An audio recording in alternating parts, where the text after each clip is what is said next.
Thanks for watching Mufti Habib Qasimi speeches. Subscribe and click the bell icon for more videos.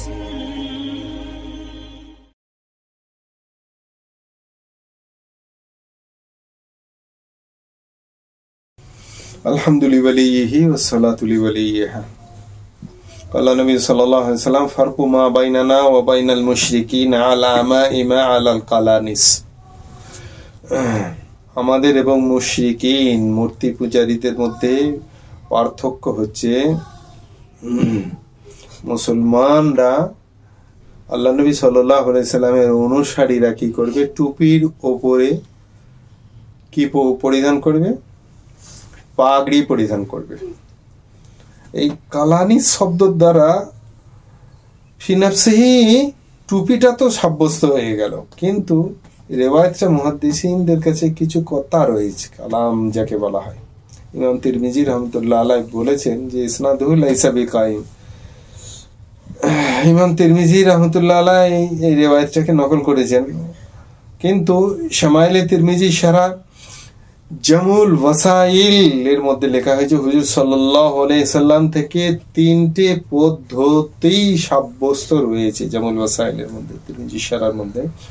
এক নম্বর, শুধু টুপিও নবীজি পরিধান করেছেন, আবার শুধু পাগড়িও পরিধান করেছেন, এবং টুপির ওপরেও পাগড়ি পরিধান করেছেন। তিন ধরনটাই আল্লাহ নবী সাল্লাল্লাহু আলাইহি সাল্লাম থেকে সাব্যস্ত আছে বলে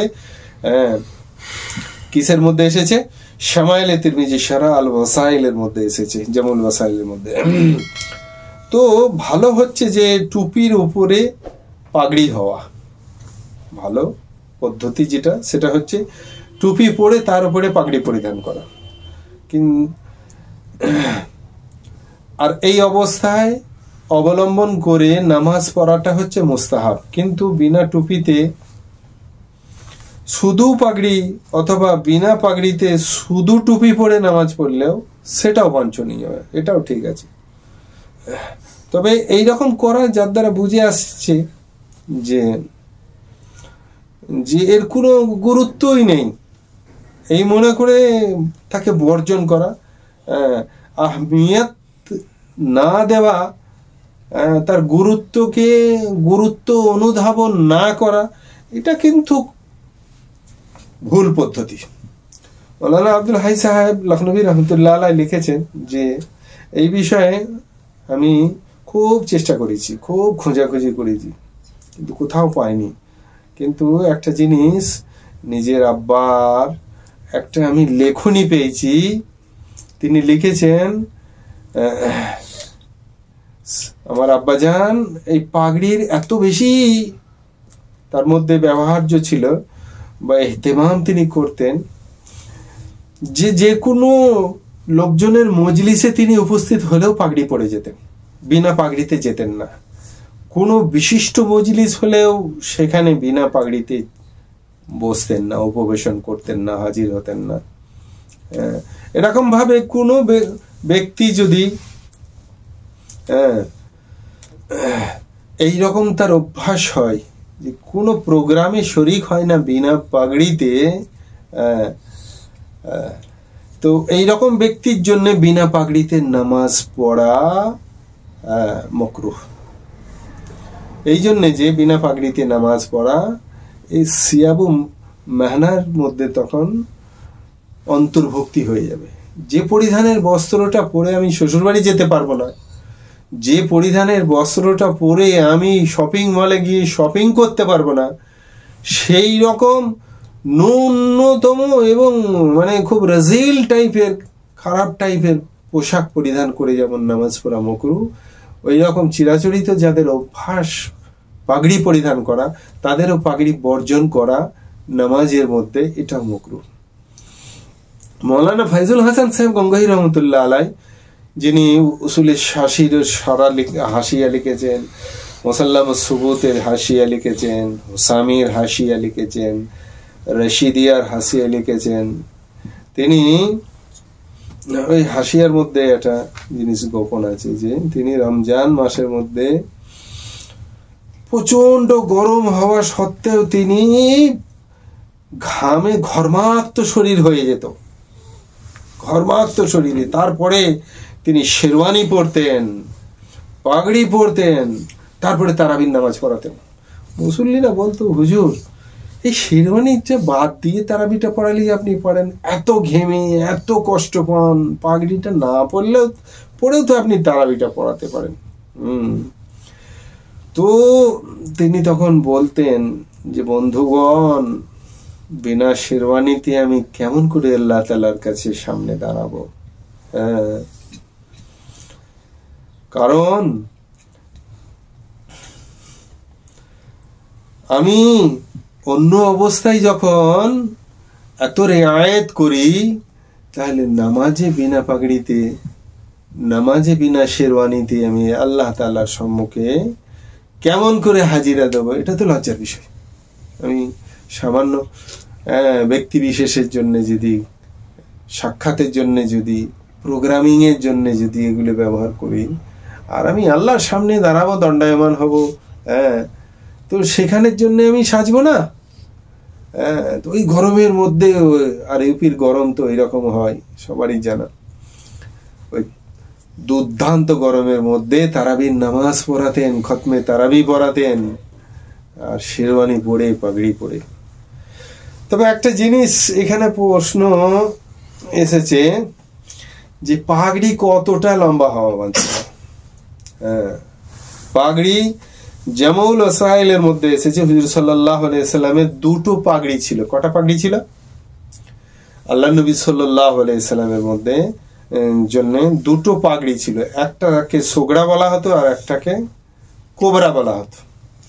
যে সোগড়া যে পাগড়িটা ছিল সেটা 6 হাতের ছিল, আর কোবরা নবীজি সাল্লাল্লাহু আলাইহি সাল্লামের যে পাগড়িটা ছিল সেটা ছিল 12 হাতের। তবে এটা যেন কেউ না মনে করি যে মেয়ে ছেলেদের ওই মাথায় ঘোমটা দেওয়ার মতো করে রুমাল পরলে পাগড়ির হাকিকত তার দ্বারা সাব্যস্ত হয়ে যাবে।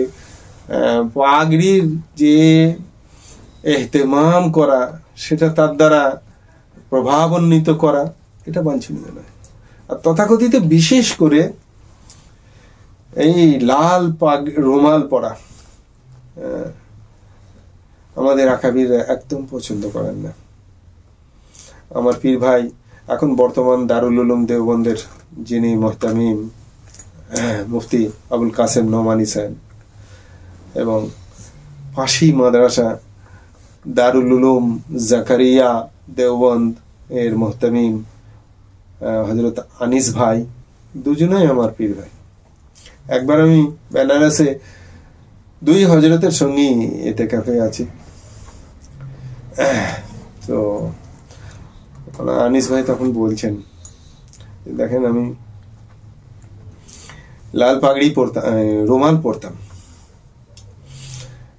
হযরত ফকিহুল উম্মত রাহমাতুল্লাহ আলাইহি একবার নাগাওয়ারির ইজহার করলেন, মানে সব পছন্দ তোমার, তুমি যা ব্যবস্থাপনা করেছো আমি খুব প্রভাবান্বিত হয়েছি, আমার খুব ভালো লেগেছে, আমার খুব পছন্দ, কিন্তু আনিস এই লাল রুমালটা আমার পছন্দ হলো না। বলছে সেই থেকে আমি জিন্দেগি ভরের জন্য লাল রুমাল ছেড়ে দিয়েছি। সেই জন্য রুমাল পাগড়ির কায়েম মাকাম হবে না। কেউ নিজের নজরকে মেয়ে ছেলেদের থেকে সংবরণ করার জন্য যদি রুমাল পরিধান করে, বাঞ্ছনীয়, অবশ্য করণীয়। যে কোনো উপায়ে নিজের চোখকে নিম্নমুখী করা। তখন আমি দারুল দেওবন্দে পড়াশোনা করতাম, কারি তাইব সাহেব রহমতুল্লাহ আলাইহি। হযরতের চলন দেখেছি, ইহতিমাম থেকে নেবে একটা লাঠি হাতে করে হাঁটতেন। নানদবী রহমতুল্লাহ আলাইহির রক্ত যে ব্যক্তিটার মধ্যে বিচরণ করছে, তো হযরতের চলন দেখেছি যে মাথা কোনো সময় ওইখান থেকে নিয়ে ইহতিমামের সিঁড়ি থেকে নেবে ওই সদর দরওয়াজা দিয়ে বার হয়ে নিজের বাড়িতে পৌঁছানো পর্যন্ত কোনো একদিনও আমি দেখিনি হযরত মাথা তুলেছেন।